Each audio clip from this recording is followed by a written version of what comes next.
Bonjour et bienvenue dans ce nouveau numéro du magazine du Grand Raid. Au programme, la réunion des chefs de poste qui s'est déroulée samedi dernier à La Saline. Le Grand Raid, c'est 4 jours de fête et de sport. Si l'attention se focalise beaucoup sur les départs et l'arrivée à la redoute, sur chacun des parcours, de nombreux postes sont positionnés pour assurer le bon déroulement des 4 courses. Chacun de ces postes est piloté par un chef de poste qui représente donc l'organisation. Les chefs de poste y assurent le bon déroulement de l'épreuve en supervisant le pointage, les soins médicaux et le ravitaillement. À la tête parfois d'équipes de plusieurs dizaines de bénévoles selon la taille du poste, les chefs de poste sont donc des maillons essentiels pour le succès de l'épreuve. Ils sont représentatifs quand même d'une ossature qui a fait ses preuves, à savoir qu'on ne peut pas construire si on n'a pas des chefs de poste qui eux-mêmes recrutent des bénévoles, qui eux-mêmes recrutent.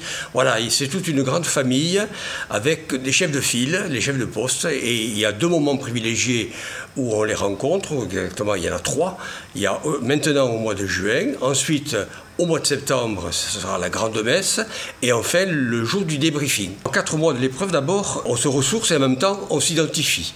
À 90%, les chefs de poste qui étaient là en 2016 se retrouvent en 2017, mais il y a quelques changements qui sont dus à la fois au fait qu'on ne reste pas chef de poste toute sa vie, et puis deuxièmement, il y a les nouveaux itinéraires, les nouveaux parcours qui occasionnent des créations de postes avec de nouveaux chefs de poste. À l'occasion de cette 4e épreuve qu'on appelle le Zambrocal, le relais Zambrocal, il y a eu des questions à foison, parce que, non pas que les gens soient inquiets, mais ils veulent savoir quels seront leurs types de responsabilités, comment ils devront réagir, comment s'organise la course, que va-t-il se passer si un relais n'est pas suivi d'un 2e relais. Voilà, autant de questions pratiques auxquelles on est obligé d'accorder des réponses, bien sûr. Après, entre la rentrée des classes et le Grand Raid, c'est assez court, donc s'ils peuvent déjà anticiper maintenant, si c'était possible. C'est pour ça qu'il faut numériser, après envoyer par...